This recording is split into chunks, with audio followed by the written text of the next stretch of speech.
Ako si Amal. Ako ay 13 taong gulang. Panganay sa aming 3 magkakapatid. Pinanganak ako sa Mindanao. Ngunit tumira at nakipagsapalaran ang aking pamilya sa Maharlika dito sa Maynila. Lumipat kami dito upang magkaroon ng pag-asa. Pag-asang magkaroon ng magandang buhay at kinabukasan. Ang tanging nais ko ay mamuhay ng mapayapa at matupad ang aking mga pangarap.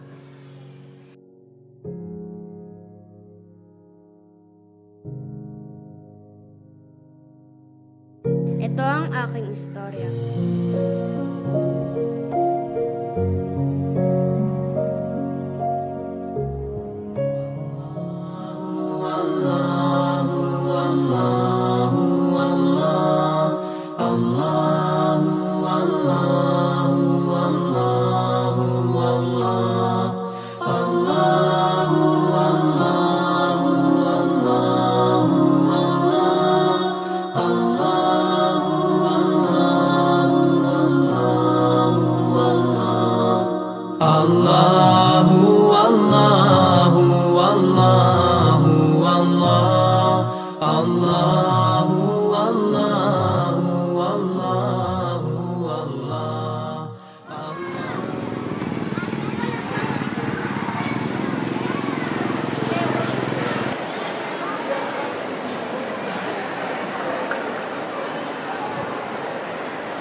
Paano na tayo ngayon? Paano na ang mga bata? Gagawa tayo ng paraan, walang imposible ka Allah. Pero paano kung dito pa lang, hindi ako makahanap ng trabaho? Ano bang nangyari sa interview mo? Hindi nila ako tatanggapin hanggat di ko tatanggalin ang hijab ko. Hindi ko alam kung anong kinalaman mo sa trabaho ko. Malalagpasan din natin ito, matatanggap din nila tayo. Tay, Nay, nag-aaway po ba kayo? Hindi anak, nag-uusap lang kami. Sige, tawagin mo ng mga kapatid mo at kakain tayo.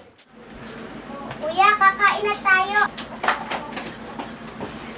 Tama-tama, gutom na ako. Andiyan ka lang pala ate, tara na, nagugutom na ako. Sige na, tara na.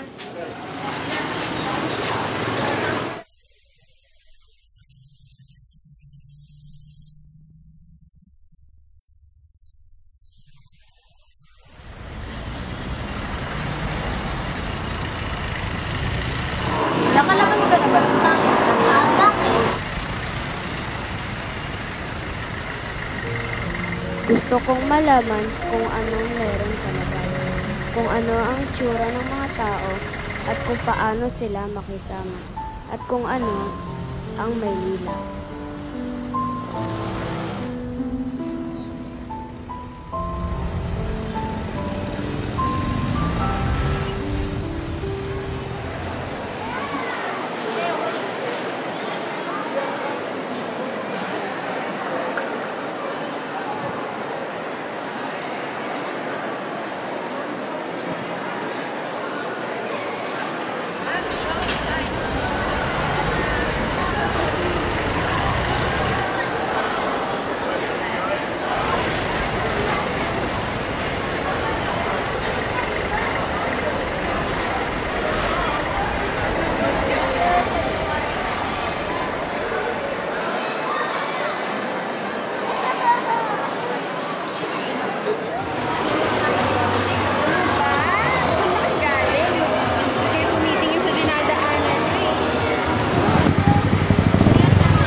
Baba na lang kayo sa mga kayo, kuya. Ano ginagawa niyo dito? Hindi dapat kayo nandito ah!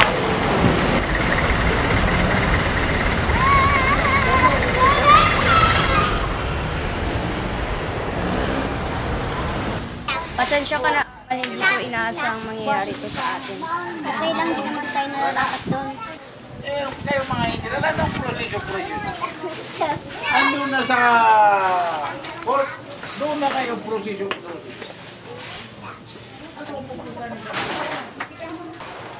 Saan ka galing? Gabi na. Ba't ngayon ka lang umuwi? Andun na sa... Ngayon ka pa namin hinihintay. Anong ginagawa? Bakit sila ganun? Bakit ang sasama Doon sa nila? mga drug road.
Bakit sa tingin mo ang media ang may kasalanan kung bakit masama ang tingin sa inyo ng mga tao?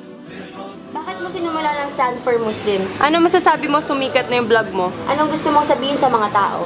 Upang buksan ang mga mata ng tao na hindi lahat ng Muslim ay masasama. Hindi kami terorista at mamamatay tao. Gusto kong malaman na ang reliyon namin o sino man ay hindi dapat maging hadlang upang magkaisa tayo. Sa tingin ko ay may mali sa ipinapakita nila sa mga tao.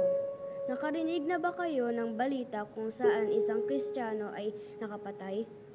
Ang pangalan namin ay hindi Muslim. Hindi Muslim ang pangalan ng mga terorista na pumapatay ng tao.